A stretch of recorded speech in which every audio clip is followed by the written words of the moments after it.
ओडिशा बाहर ठिकादार आणिकी एटी करा जाउछि एवं एटा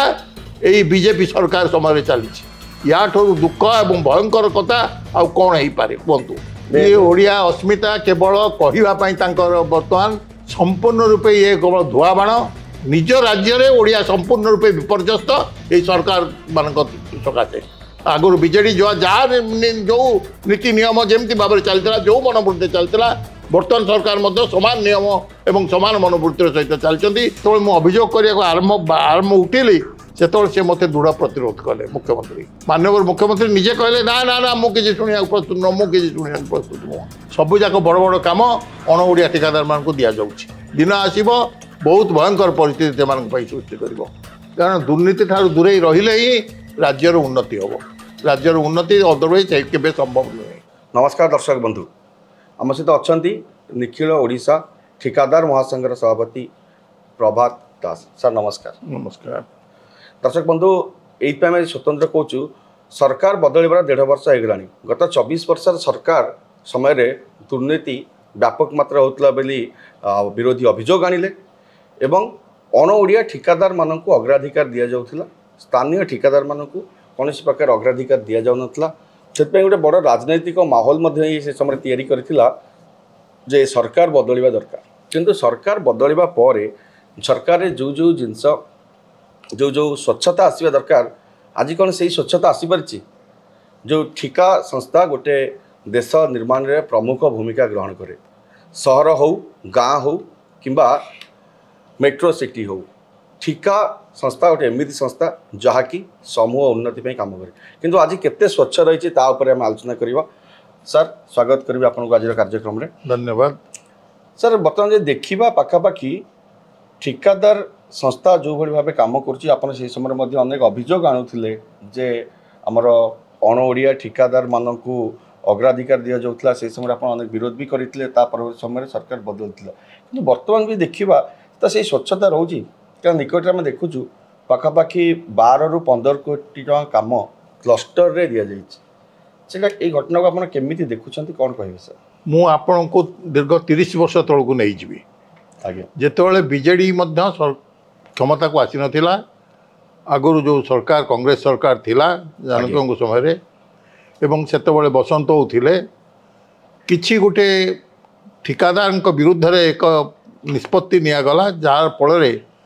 ओडिशार समस्त ठिकादार दृढ़ भाव ताको प्रतिरोध कले एवं से प्रतिरोधर फल आज निखिल ओडिशा ठिकादार महासंघ गढ़ी उठिला आज्ञा से निखिल ओडिशा ठिकादार गढ़ी उठला परे जिते दृढ़ प्रतिरोध है सारा ओडिशा रे मध्य ये जिन चर्चा है यार प्रबल प्रभाव पड़ा राजनीति उपरे एवं तार सुजोग नहीं बीजेडी आसिले क्षमता को बीजेडी क्षमता को आसवा पर आम भाविलु जे बीजेडी आसीगला बोधे निश्चित परिस्थितिर किसी परिवर्तन हम किंतु अति दुखर अति परितापर विषय बीजेडी आसीगला परिस्थितिर परिवर्तन कौन हम परिस्थिति अति अति मात्रा ओडिशा स्वार्थ विरोधी ओडिशा ठिकादार विरोधी हो गला एवं एमती है जे ओडिशा रे जदि 100 टंकार काम होतिबो ताहले 80 टंकार काम ओडिशा बाहर ठिकादार मान को डाकी आनिक दिगला आंध्र तेलंगाना तमिलनाडु केरल एपरिक गुजरात बंगला इत्यादि इत्यादि जगार ओडिशा रे ठिकादार मान मात्र 20% काम रहा एवं जहाँ फल ओडिशा ठिकादार माने अति दुस्थिर भीतर को पेली गले आपड़ जानते ओडिशा रे ओडिया मानक हाथ में अन्य कौन व्यावसायिक संस्था नहीं ना अच्छी इंडस्ट्री ना अच्छी ट्रेड ना अच्छी माइन्स ना अच्छी खଣି ना जहाज ना पानी जहाज इत्यादि किसी ना ओडिया व्यवसायी कहले जमा जोड़े गोष्ठी से जोड़े गोष्ठी होती गोटे है मुख्यतः ठिकादार आउ गोटे है छोट दोकानी आपण बड़ दोकानी ओडिया भितर नहांती कहले चले आपण बाणी विहार छकरू चली जातु सीधा सीधा से नवीन निवास देकर आहरी जिते दूर जापर चली जातु आपण गोटे हेले बड़ ओडिया दुकान पाइबे नहीं जहाँ बड़ बड़ दुकान सबू होचनी मारवाड़ी पंजाबी गुजराती एवं तेलुगु तमिल बंगाली बिहारी इत्यादि इत्यादि अच्छा ओडिया नहांती ओडिशा रे ओडिया दुस्थिति केते माने केते भयंकर ତା ଏଇଥିରୁ ଜଣାପଡ଼େ। ଓଡ଼ିଶା ଭୁବନେଶ୍ୱରକୁ ଦେଖିଲେ ଯଦି ଭୁବନେଶ୍ୱରରେ ଓଡ଼ିଆଙ୍କର ଏଇ ଦୁଃସ୍ଥିତି ତାହେଲେ ଅନ୍ୟ ଜାଗାରେ କ'ଣ ନ ହେଇଥିବ, କି ଭୟଙ୍କର ହେଇଥିବ। ତେଣୁ ଓଡ଼ିଶାରେ ଓଡ଼ିଆଙ୍କର ବ୍ୟବସାୟର ପ୍ରଥମ ମାଧ୍ୟମ ହେଲା ବ୍ୟବସାୟ ଠିକାଦାରୀ। ଆଜି କିନ୍ତୁ ଆମେ ଭାବିଥିଲୁ ଯେ ବୋଧେ ବିଜେଡ଼ି ଗଲା ପରେ ବିଜେପି ଆସିଗଲା ପରେ ପରିସ୍ଥିତିରେ ନିଶ୍ଚୟ ପରିବର୍ତ୍ତନ ଆସିଯିବ, ମାନସିକତାରେ ପରିବର୍ତ୍ତନ ଆସିବ। କିନ୍ତୁ ଅତି ଦୁଃଖର ବିଷୟ କୌଣସି ପ୍ରକାର ପରିବର୍ତ୍ତନ ଆସିଲା ନାହିଁ। ମୁଁ ମୁଖ୍ୟମନ୍ତ୍ରୀ କି ତାଙ୍କର ଅଭିଯୋଗ ପ୍ରକୋଷ୍ଠକୁ ଥରେ ଯାଇଥିଲି, ଆଜ୍ଞା ଗତ ମାର୍ଚ୍ଚ ମାସରେ ଯାଇଥିଲି, ଆଜିକି 6 ମାସ ତଳେ 7 ମାସ ତଳେ। ଏବଂ ଯେତେବେଳେ ମୁଁ ଅଭିଯୋଗ କରିବାକୁ ଆରମ୍ଭ ଉଠିଲି ସେତେବେଳେ ସେ ମୋତେ ଦୃଢ଼ ପ୍ରତିରୋଧ କଲେ ମୁଖ୍ୟମନ୍ତ୍ରୀ। ମାନ୍ୟବର ମୁଖ୍ୟମନ୍ତ୍ରୀ ନିଜେ କହିଲେ ନା ନା ନା ମୁଁ କିଛି ଶୁଣିବାକୁ ପ୍ରସ୍ତୁତ ନୁହଁ, ମୁଁ କିଛି ଶୁଣିବାକୁ ପ୍ରସ୍ତୁତ ନୁହଁ। କାହିଁକି କହିଲେ ମୁଖ୍ୟମନ୍ତ୍ରୀ ଯେ ମୁଁ କିଛି ଶୁଣିବାକୁ ପ୍ରସ୍ତୁତ ନୁହେଁ? ସେ କଥା ସେ ମୁଖ୍ୟମନ୍ତ୍ରୀଙ୍କୁ ଆପଣମାନେ ପଚାରନ୍ତୁ ଯେ କାହିଁକି। ମୁଁ ତ ମୋର ବ୍ୟକ୍ତିଗତ ସମସ୍ୟା ନେଇ ଯାଇନଥିଲି, ମୁଁ ଓଡ଼ିଶାର ଓଡ଼ିଆର ଠିକାଦାରମାନଙ୍କର, ଓଡ଼ିଶାର ଅର୍ଥନୀତିର, ଓଡ଼ିଶାର ବିପର୍ଯ୍ୟସ୍ତ ବ୍ୟବସ୍ଥାର ସମସ୍ୟା ନେଇକରି ମାନ୍ୟବର ମୁଖ୍ୟମନ୍ତ୍ରୀ ପାଖକୁ ଯାଇଥିଲି। ମାନ୍ୟବର ମୁଖ୍ୟମନ୍ତ୍ରୀ ମୋତେ ଶୁଣିବା ପରିବର୍ତ୍ତେ ସେ ମୂଳରୁ କହିଥିଲେ ନା ନା ନା ମୁଁ ସେଗୁଡ଼ା କିଛି ଶୁଣିବିନି, ମୁଁ ସେଗୁଡ଼ା କିଛି ଶୁଣିବିନି। ଏବଂ ତାପରେ ମୁଁ ଭାବିଥିଲି ହୁଏତ ସେ ସେଠି ଶୁଣିଲେନି, ପର ଅବସ୍ଥାରେ ମୋତେ ଡାକିବେ ଏବଂ କଥା ଶୁଣିବେ। କିନ୍ତୁ ସେ ମୋତେ ବାରମ୍ବାର ଚିଠି ଦେବା ପରେ ମଧ୍ୟ ଏ ମୋତେ ଡାକୁନାହାନ୍ତି କି ଏ ବିଷୟ କିଛି ଆଲୋଚନା କରୁନାହାନ୍ତି। ଆଉ ବର୍ତ୍ତମାନ ମୁଁ ଶୁଣୁଛି ଯେ ବିଜେଡ଼ିରେ ଯାହା ପରିସ୍ଥିତି ଚାଲିଥିଲା, ଯେମିତି ବ୍ୟବସ୍ଥା ଚାଲିଥିଲା ବିଜେପିରେ ବି ସମାନ ବ୍ୟବସ୍ଥା ଚାଲିଛି। ଆଜି ଭୁବନେଶ୍ୱରରେ ରାସ୍ତା ମାନଙ୍କରେ ଯେଉଁ ଛୋଟ ଯେଉଁ ବ୍ରେକର ତିଆରି ହେଉଛି, ଯାହାକୁ କି ଓଡ଼ିଶାରେ C କ୍ଲାସ୍ D କ୍ଲାସ୍ ଠିକାଦାର ବି କରିପାରନ୍ତେ, ସେଥିପାଇଁ ଓଡ଼ିଶା ବାହାରୁ ଠିକାଦାର ଆଣିକିରି ଏଠି କରାଯାଉଛି। ଏବଂ ଏଇଟା ଏଇ ବିଜେପି ସରକାର ସମୟରେ ଚାଲିଛି। ୟାଠାରୁ ଦୁଃଖ ଏବଂ ଭୟଙ୍କର କଥା ଆଉ କ'ଣ ହେଇପାରେ କୁହନ୍ତୁ? ଆପଣମାନେ ଦେଖନ୍ତୁ, ମୁଁ ଏଇଠି ମାନେ ୟା ଭିତରେ ମୋତେ ଢେଙ୍କାନାଳର କିଛି ଠିକାଦାର ଆସିକିରି କହିଲେ ଯେ ଆଜ୍ଞା ତାଙ୍କ ଅଞ୍ଚଳରେ ଗୋଟେ କାମ, ଅଞ୍ଚଳର ଗୋଟେ ଅଣ ଓଡ଼ିଆ ଠିକାଦାରକୁ 100 କେତେ କୋଟି ଟଙ୍କାର କାମ ବଢ଼େଇ ଦିଆହେଲା ହାତକୁ। କିଛି ନାହିଁ, ଯେଉଁ କାମକୁ ଓଡ଼ିଆ ଠିକାଦାର ମାନେ ଆରାମସେ କରିପାରିବେ ସେ କାମକୁ ଓଡ଼ିଆ ଠିକାଦାରଙ୍କୁ ନ ଦେଇକିରି ଅଣ ଓଡ଼ିଆ ଠିକାଦାରଙ୍କୁ ଦିଆହେଲା। ସାର୍ ଆଉ ଗୋଟେ ଘଟଣା ବର୍ତ୍ତମାନ ଆମର ସାମ୍ନାକୁ ଆସୁଛି, ଯାହାକି ଭାରି ଚିନ୍ତାର ବିଷୟ ମଧ୍ୟ ଆମେ ତାକୁ କହୁଛୁ ଯେ ସାର୍ ଆପଣ ଯଦି ଦେଖିବେ ପାଖାପାଖି 1 କୋଟି ଟଙ୍କାର କାମ ଆମର ଦିଆଯାଇଛି। ସାର୍ ଆପଣ ସେ ପ୍ରତୀକ ଦାସଙ୍କ କଥା କହୁଛନ୍ତି କି? ଆଜ୍ଞା ଆଜ୍ଞା ଆଜ୍ଞା ଆଜ୍ଞା ସେଇ କଥା କହୁଥିଲି। ହଁ, ଯେ ହେଉଛନ୍ତି ମୋ ନଜରକୁ ସେ କଥା ଅଣା ହେଇଛି। ମୋତେ କୁହାହେଇଛି ଯେ ଜଣେ ପ୍ରତୀକ ଦାସ ବୋଲି ଜଣେ ବ୍ୟକ୍ତି, ଆଜ୍ଞା, ଯିଏକି ଜଣେ MLA ଏବଂ ରେମୁଣା ବିଧାୟକ, ଡେପୁଟି ଚିଫ୍ ହୁଇପ୍ ଓଡ଼ିଶା ଗଭର୍ଣ୍ଣମେଣ୍ଟରେ ବି ଅଛନ୍ତି, ଗୋବିନ୍ଦ ଚନ୍ଦ୍ର ଦାସ ତାଙ୍କର ପୁଅ। ସିଏ ମୋଟେ ମାନେ ଲାଇସେନ୍ସ କରିଛନ୍ତି ମାତ୍ର କେଇ ମାସଟି ତଳେ। ସେ ତାଙ୍କ ଲାଇସେନ୍ସ ହେଇଛି ଯଦି ଦେଖିବା, ହଁ ସେ ଏଇ 2-3 ମାସ ତଳେ କରିଛନ୍ତି ଲାଇସେନ୍ସ। କିନ୍ତୁ ତାଙ୍କୁ 1 କୋଟିର ଊର୍ଦ୍ଧ୍ୱ ଟଙ୍କାର କାମ ତାଙ୍କ ହାତକୁ ଦିଆଯାଇଛି। ଇଏ ଅତି ଦୁଃଖର କଥା। ଓଡ଼ିଶାର ଅନ୍ୟ ଠିକାଦାର ଯେଉଁମାନେ ପ୍ରତିଷ୍ଠିତ ଠିକାଦାର, ଯେଉଁମାନେ ଦୀର୍ଘ 20 ବର୍ଷ 30 ବର୍ଷ ଠିକାଦାର କରୁଛନ୍ତି, ତାଙ୍କ ହାତକୁ କାମ ନାହିଁ। ଆଜ୍ଞା ଠିକ୍ ଅଛି, ଆପଣ ଗୋବିନ୍ଦ ଦାସଙ୍କ ପୁଅକୁ କାମ ଦେଲେ କିଛି ଆମର ଦୁଃଖ ନାହିଁ, କିନ୍ତୁ ଓଡ଼ିଶାର ସବୁ ଠିକାଦାରଙ୍କ ହାତକୁ କାମ ଦିଅନ୍ତୁ। ଆଉ ଅଣ ଓଡ଼ିଆ ଠିକାଦାର, ଓଡ଼ିଶା ବାହାରୁ ଆସୁଥିବା ଯେଉଁ ଠିକାଦାର, ତାଙ୍କ ହାତକୁ କାମ ନ ଯାଉ। ଯେଉଁଟାକି ବର୍ତ୍ତମାନ ପୁଣି ବିଜେଡ଼ିର ଯେଉଁ ବ୍ୟବସ୍ଥା ଚାଲିଥିଲା ସମାନ ବ୍ୟବସ୍ଥା ବର୍ତ୍ତମାନ ବିଜେପିରେ ଚାଲିବାକୁ ଆରମ୍ଭ ହେଲାଣି। ୟାକୁ ଆମେ ଭୟଙ୍କର ଭାବରେ ବିରୋଧ କରୁଛୁ। ଆମେ କହୁଛୁ ଯେ ଏ ବ୍ୟବସ୍ଥା ଓଡ଼ିଶାର ସ୍ୱାର୍ଥ ବିରୋଧୀ, ଓଡ଼ିଶା ଜନତାଙ୍କର ସ୍ୱାର୍ଥ ବିରୋଧୀ, ଓଡ଼ିଶାକୁ ବିପର୍ଯ୍ୟସ୍ତ କରିବାର ଇଏ ହେଉଛି ବ୍ୟବସ୍ଥା। ଯେଉଁଟା ବିଜେଡ଼ି ସମୟରେ ଚାଲିଥିଲା ବର୍ତ୍ତମାନ ମଧ୍ୟ ବିଜେପି ସମୟରେ ସେଇ ଜିନିଷ ଆରମ୍ଭ ହେଲାଣି। ତେଣୁ ଆମେ ଏହାକୁ ଭୟଙ୍କର ଭାବରେ ବିରୋଧ କରୁଛୁ। ସାର୍ ଏତେ ବଡ଼ କାମ, ୟାକୁ ତ ନିହାତି ଟେଣ୍ଡର କରିବା କଥା, ନିଶ୍ଚିତ ଭାବରେ କରିବା କଥା। ଡିଭିଜନାଲ ଟେଣ୍ଡର ଖାଲି ସେତିକି ନୁହେଁ, ଆଉ ସେ ଜଣଙ୍କ ମଧ୍ୟ ମୁଁ ଶୁଣୁଛି ଯେ ଜଣେ ସୁଜିତ କୁମାର ମିଶ୍ର ବୋଲି, ଆଜ୍ଞା, ତାଙ୍କୁ ସେ ମଧ୍ୟ ବିଜେପିରେ ଅଛନ୍ତି ଏବଂ ତାଙ୍କୁ ମଧ୍ୟ ସେମିତି 2-3ଟା କାମ, କୋଟିଏ ପାଖାପାଖି ଟଙ୍କାର କାମ ସବୁ ଦେଖିବା। ଦର୍ଶକ ବନ୍ଧୁ ତାଙ୍କର ମଧ୍ୟ ଯେ ଦେଖିବା, ଶଶିକାନ୍ତ ମିଶ୍ର ଯେ ରହିଛନ୍ତି 18/2/2025 ତାଙ୍କୁ ଲାଇସେନ୍ସ ମିଳିଛି। ତାପରେ ତାଙ୍କୁ କାମ ଦିଆହେଇଛି 13/3/2025। ସାର୍ ଯେଉଁଟାକି ସେମାନେ ଏମ୍ପାୱାରମେଣ୍ଟ ନାହିଁ, ରେଜିଷ୍ଟ୍ରେସନ୍ ନାହିଁ, ତାଙ୍କର କୌଣସି ଅଭିଜ୍ଞତା ନାହିଁ, ତାଙ୍କୁ ଦିଆଯାଉଛି 96,64,000 ଟଙ୍କା କାମ ସାର୍, ଠିକ୍ 1 ମାସ ପରେ। ଆଉ ଠିକ୍ ତାର 6 ଯଦି କହିବା 19/6 तापर दि जाऊँगी 32 लाख 38 लाख टका कम सर आउ 18/8 दि जाऊँगी 49 लाख 98 हजार मो से सब मो नजर को आछि एवं मु मध्य स्थिर करछि ताकू दृढ़ भाव में ताकू विरोध करी एवं सरकार को पचारि ये प्रकार अनीति दुर्नीति कौन पाई चली जो माने सरकारी जो माने सरकारी व्यवस्था रे अछंती कौन बर्तमान क्षमता थिबा पार्टी रे अछंती सेमान को किछि दबा आदौ उचित नुहे जदि भी जहाँ करेंगे रेगुलर टेंडर कर जाऊ जदि टेंडर माध्यम से पाइले आमर कौन आपत्ति ना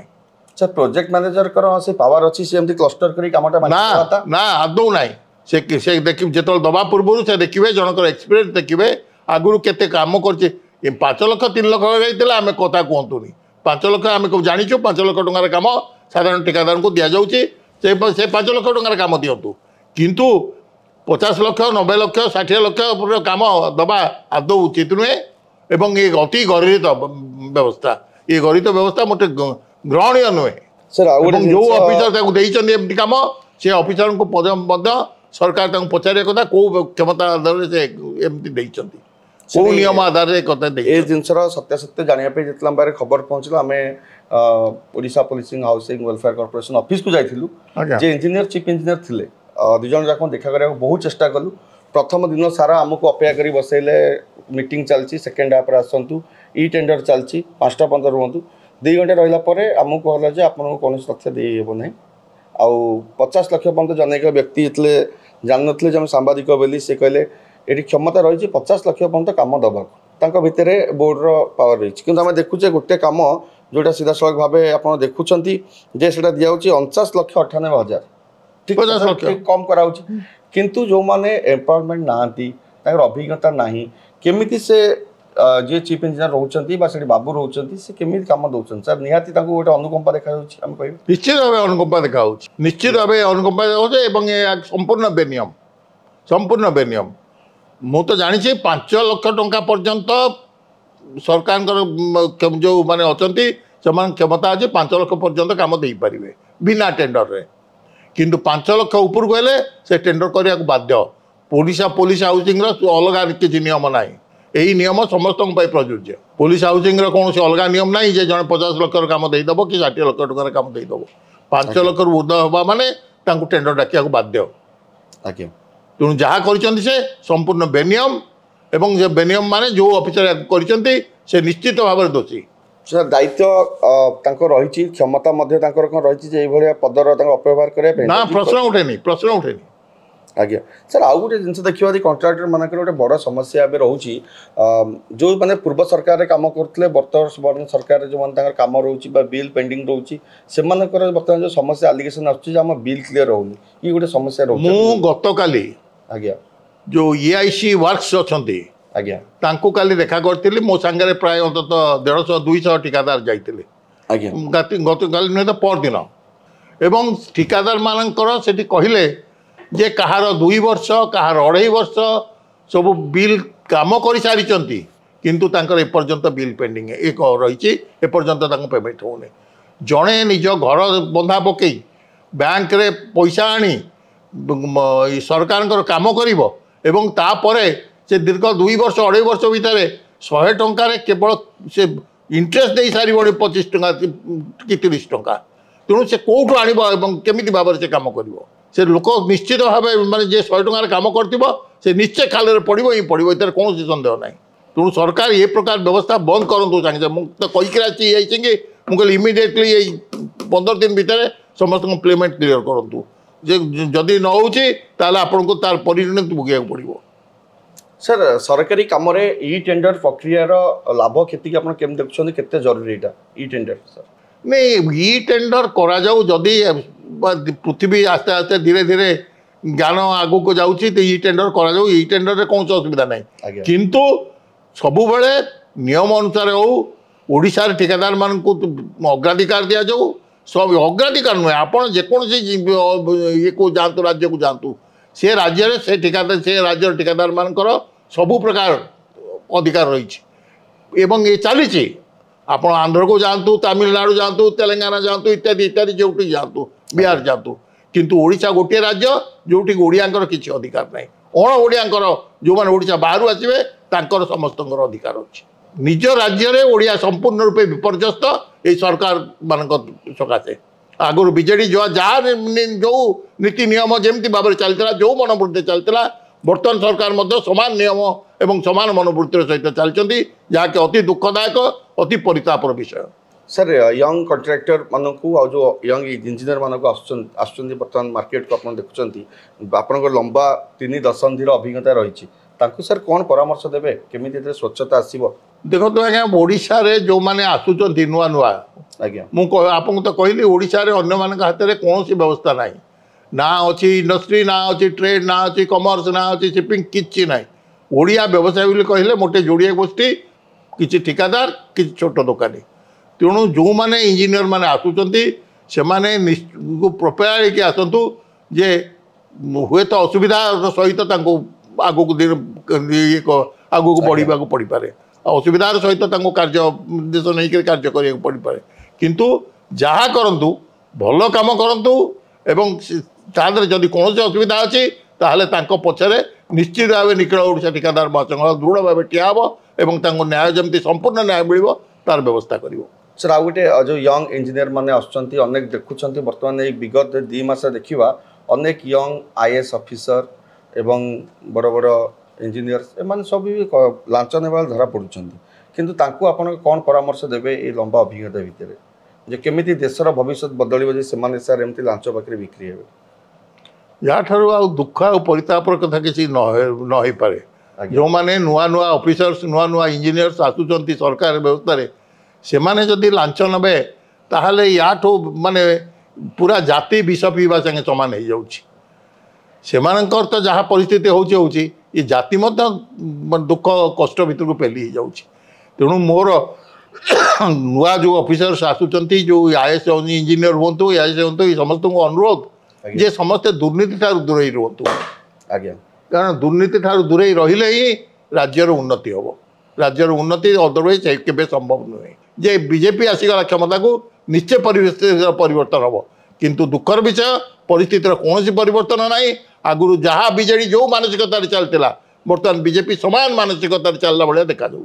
जहाँकि बीजेपी भविष्य भयंकर हम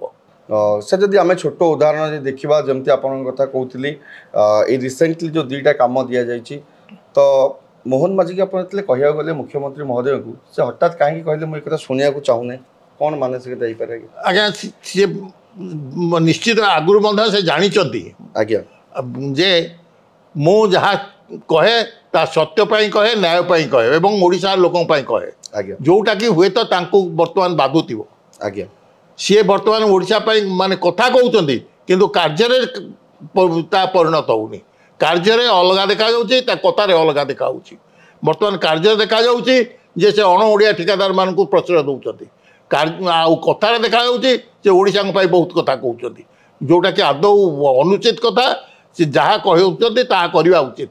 जदि ओडिया कथा कहते ओडिया केमती ऊपर को उठे तार व्यवस्था करवा उचित आड़िया केवल किसी पैसा बांटी देकरी ओडिशा रे स्त्री लोक मान पैसा या पैसा बांटी दे से यदि भावुवे जो ओडिशा रे से माने समस्त मन नहीं गले आसंता इलेक्शन रे से जीतिजे ये आशा संपूर्ण रूपे भूल धूलिसात हो जदि से ओडिशा सर आप कौन कहूँ जाऊे आरंभ करते टिके दर्शक मान कहे मैंने पहुँचले मुख्यमंत्री गृहमंत्री करा से समय कौन आप कहते से समय से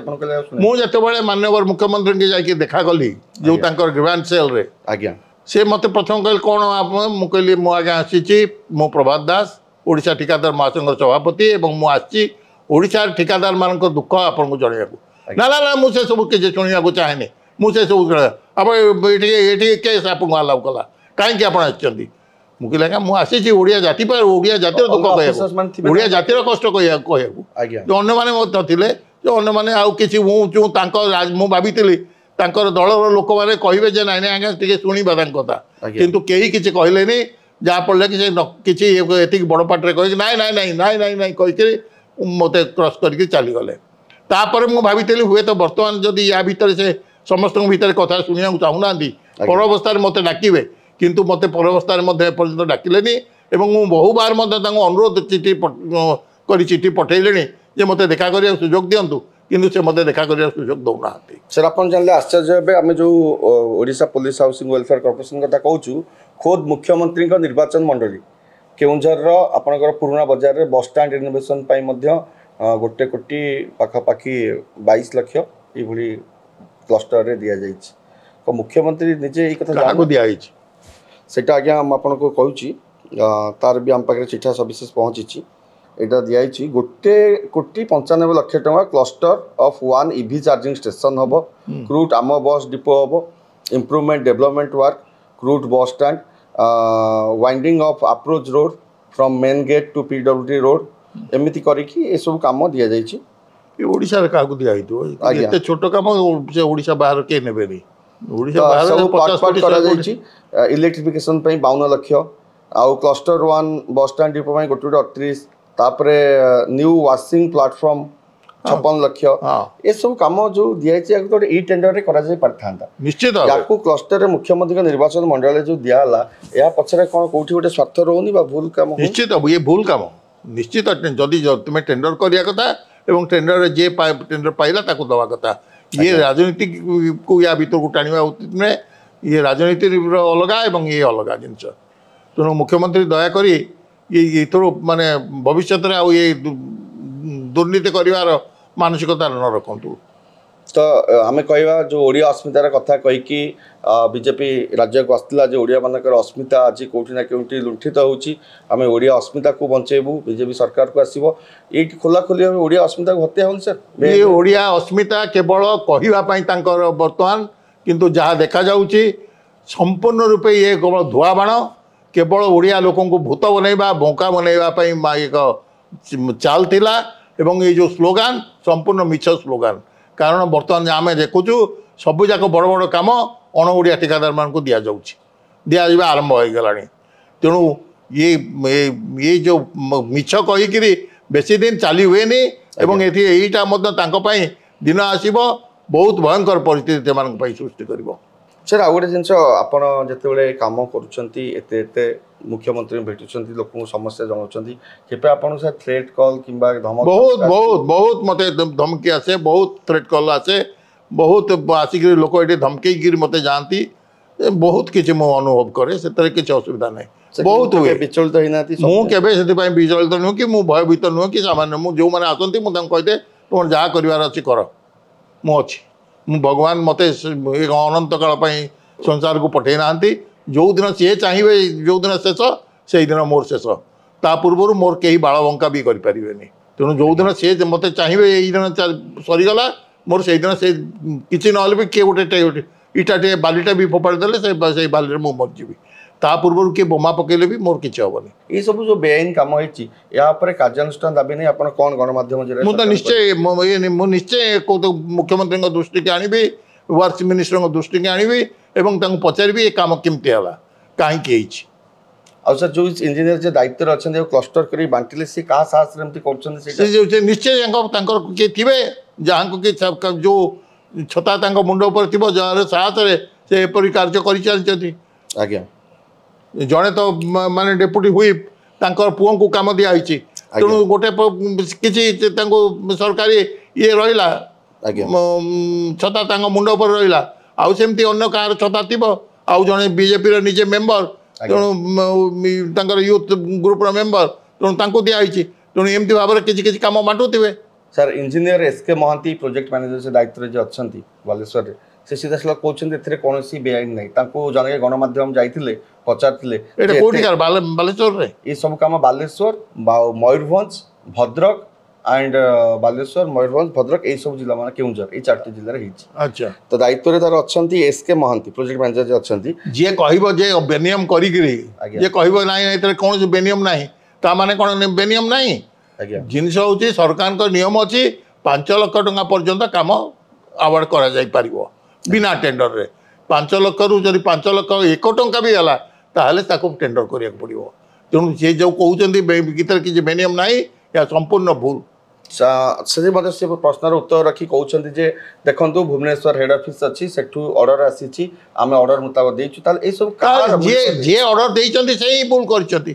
ହୁଏତ ସିଏ ନିଜେ ଭୁଲ ନ କରିପାରିଥାନ୍ତି, किंतु जो ऑर्डर देइछथि अंकुश लागे दरकार ना दरकार नै आज्ञा या पर अंकुश लागे दरकार निश्चित लागो आपण आको लोकंकर नजर को आणंतु आज्ञा आपण मीडिया होतन मीडिया माध्यम रे गणमाध्यम माध्यम रे आपण लोकंकर नजर को आणंतु लोक जानंतु जे माने को प्रकार पैर दुर्नीति आरंभ कलेनी बीजेडी बलिया आज्ञा ए नै आपण मुख्यमंत्री एवं विभागीय अधिकारी जणेबे निश्चित जणेबी सर कॉन्ट्रैक्ट जीवन सबुठ गोटे भल अभिज्ञता आम सहित सेयार कले दर्शक मान भल हो गोटे भल गोटे खराब कौटा सब खराब अभिज्ञता गोटे जीवन भल अभिज्ञता कौटा आप शांति मोर सत कथा कहले मोर तो कौन खराब अभिज्ञता सेमती किसी ना आज्ञा भल अभिज्ञता होची आज्ञा एटी कलिंग अशोक मु निजे करिछि जो होटल कलिंग अशोक जोटा आईटीडीसी रो आज्ञा एवं जेतोल टेंडर हैला आज्ञा जेतोल दिल्ली रो केटे कॉन्ट्रैक्टर देइथिले टेंडर आउ आमे भी देइथुल टेंडर आज्ञा पर शुणिली जे से माने से दिल्ली वाला को काम अवार्ड कर दउचंती आज्ञा तापर मु जाई कि पहुंचली दिल्ली रे देखा कली आईटीडीसी अथॉरिटी के देखा कली से कहले आमे किछि करि परिबोनी जहाँ मिनिस्टर लेवल सब डिसाइड होइछि मो सेतबळे थांती जने एमपी हमर ओडिसा रो बालेश्वर तक नाटा मोर मन पड़नी आज्ञा तांको नहीं करी दत्त कि दत्त तांको नहीं करी मु गली मिनिस्टर पाखो मिनिस्टर जाई देखा कली एवं तांको गोटे कथा मु सीधा कहली मु कहली जदि काम हबो तो आमको काम देले से काम हबो आपन जदि दिल्ली वाला कौन से ठिकादार को काम दियंती आमे सेठी काम करे दमु नहीं आपन से होटल आसीबो नहीं कहले आपन धमक दउचंदी मु कहली मु धमक दउनी मु जहाँ सत्य से कहूची आपण इच्छा से मत से ये भी एमपी भी से कहले कहले ना ना से जहाँ कहते से आपन जदि ओडिशा ठिकादार को ताको देबे ताले काम हबो नले आमे काम करि दबुनी से तापर संगे संगे ऑर्डर कले नहीं यांको काम दिया बोली मते काम दिया हला एवं जेतबेले से इनागुरेशन हला मते आसी कुंडे मिनिस्टर निजे कुंडे पकेले कहले अरे मु भाग्य भाभी नथिली एते सुंदर काम आपण करि परिबे बोली मु कहले बस आगे आपण देखंतु जे केते सुंदर ओडिशा लोक करि पारंती ओडिशा लोक कोणार्क तैयारी करछंती